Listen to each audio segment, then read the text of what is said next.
வணக்கத்துடன் இது இன்பா டாக்ஸ்.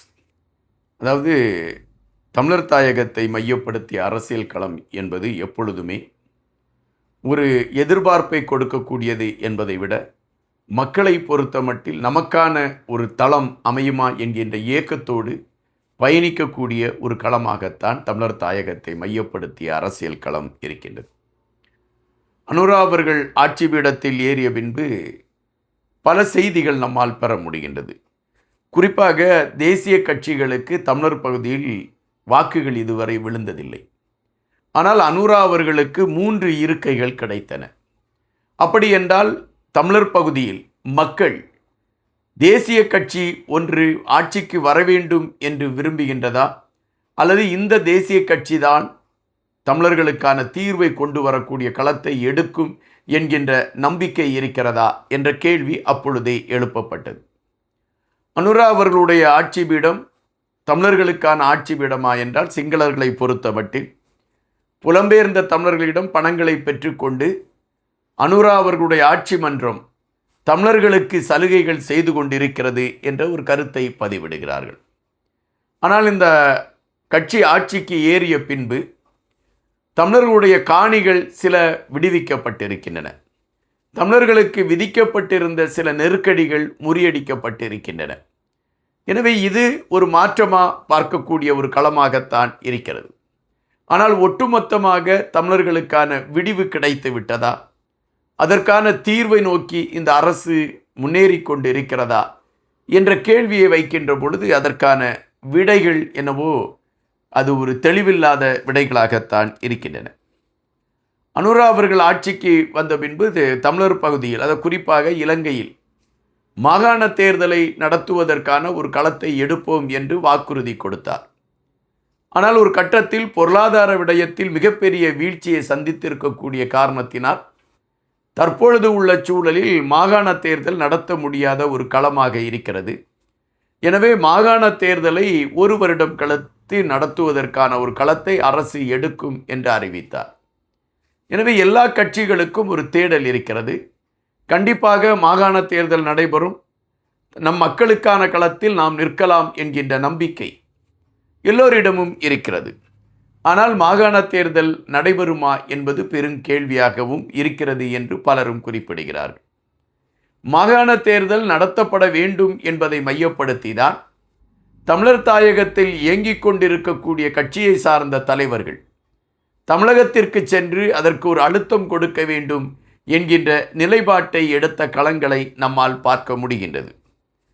அப்படி என்றால் இந்திய அரசாங்கம் ஒரு அழுத்தத்தை கொடுத்து இலங்கையில் மாகாண தேர்தல் நடத்துவதற்கான ஒரு முயற்சியை எடுக்க வேண்டும் என்பதுதான் பெரும்பாலான தமிழர் தாயகத்தில் இயங்கிக் கொண்டிருக்கக்கூடிய அரசியல் கட்சியின் ஒரு கோரிக்கையாக இருந்தது. இந்தியாவை பொறுத்த மட்டில் அதற்கான அழுத்தம் கொடுக்கப்பட்டிருக்கிறதா என்றால் அது கேள்விகளாகவே இருக்கின்றன. கடந்த சட்டமன்ற தேர்தலில், தமிழகத்தில் நடைபெற்ற சட்டமன்ற தேர்தலில் தமிழக வெற்றி கழகம் மிகப்பெரிய வெற்றியை பிடித்து ஆட்சியை பிடித்து விடுகிறது. பாரதிய ஜனதா கட்சியை பொறுத்த மட்டில் அவர்கள் மனதிலே ஒரு அலசல் நீடித்து கொண்டே இருந்தன. காரணம், தமிழகத்தில் எப்படியாவது நாம் மிகப்பெரிய அளவில் வெற்றி பெற வேண்டும் என்கின்ற கணக்கீட்டை அவர்கள் எடுத்து கொண்டிருந்தார்கள். திராவிட ஆட்சியை அப்புறப்படுத்திவிட்டு எப்படியாவது பாரதிய ஜனதா கட்சி யாரோடாவது கூட்டு சேர்ந்து ஆட்சி களத்தில் நமக்கான ஒரு பாதை இருக்கிறது என்பதை நிரூபிக்க வேண்டும் என்று அவர்கள் முயற்சித்து கொண்டிருந்தார்கள். ஆனால் அந்த முயற்சிகள் வெற்றி பெறாமலே போய்கொண்டே இருக்கின்றன. தமிழக வெற்றி கழகம் இப்பொழுது ஒரு மாற்றத்திற்கான அரசியல் களத்தை எடுத்து அது வெற்றி பெற்றிருக்கிறது. இது டெல்லியில் இருக்கக்கூடிய பாரதிய ஜனதா கட்சிக்கு மிகப்பெரிய அதிர்ச்சியாக இருந்திருக்கிறது.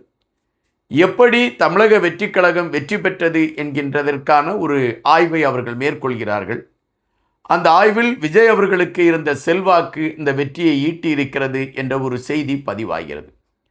அதன் பின்பு இணை செய்தியாக ஒரு செய்தியை மத்திய உளவு பிரிவு கொண்டு சென்றது என்ற தகவல் செவிவழி செய்தியாக இருக்கின்றன. அந்த தகவலில் என்ன குறிப்பிட்டிருக்கிறார்கள் என்றால் 56 லட்சம் பேர் தமிழ் உணர்வாளர்கள் இம்முறை தமிழக வெற்றி கழகத்திற்கு வாக்களித்திருக்கிறார்கள் என்கின்ற செய்தியை அந்த உளவு பிரிவு கொண்டு சென்றிருக்கிறது.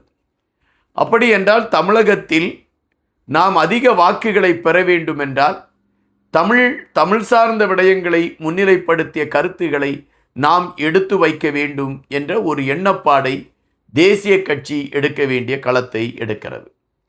இந்த சூழலில்தான் அண்ணாமலை அவர்கள் அந்த தேசிய கட்சியிலிருந்து வெளியேறுகிறார்.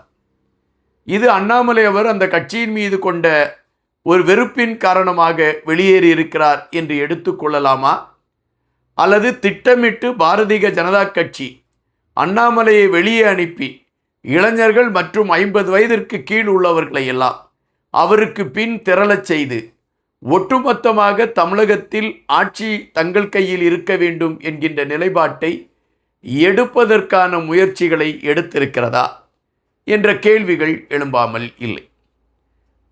அமெரிக்காவிற்கு சென்றிருந்த அண்ணாமலை அவர்கள் அமெரிக்காவில் தமிழர் தாயகத்தை மையப்படுத்திய செய்திகளை முன்னிலைப்படுத்தி கருத்துக்களை எடுத்து வைத்தார். அதுபோலத்தான் அவருடைய அந்த இயக்கத்தின் சார்பில் நடத்தப்பட்ட கூட்டத்தில் கூட தமிழர்களை மையப்படுத்திய கருத்துகளுக்கு அவர் முதன்மை கொடுத்து பேசிய களங்கள் பார்க்கப்படுகிறது.